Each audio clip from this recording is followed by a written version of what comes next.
Well, to discuss that a bit further, we're now joined with Mr. Michael Santomoro, who is a freelance journalist and blogger who's joining us now via satellite from New York. Thanks a lot for joining us, sir. I wanted to ask, at this point, there's much confusion, obviously, because there's the Israeli side of the story. They say they hit a convoy. The Syrians say they hit a research center. How exactly do you assess what really happened here? Well, I think the Israelis want to see Assad out of power because it doesn't benefit Israel to have Assad's regime in place. And in the United States, the Israel lobby is so strong, it's a domestic issue. It has nothing to do with foreign policy interests for the United States. So Israel is able to do whatever it wants in that region of the world. 60% of the fundraising for the Democratic Party, the Obama administration, got their monies from Jewish PAC organizations, and that's the decisive decisions making that happens in the United States. It's been happening that way since the 1960s.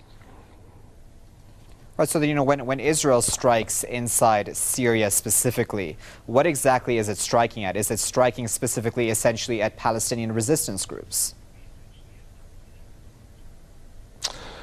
Well, that could be part of the equation, but whatever was happening in that center, it's not of any interest to any other nation but the Syrian people. So the United States should never have condoned such an action, assuming that they are condoning it as we speak. I think that's the case. They should be condemning Israel's actions. It's against international law for what Israel has done to the nation of Syria. It's been said in the past, Mr. Santomoro, that that the Syrian army is quite strong. So is Israel barking up the wrong tree in a sense at this point?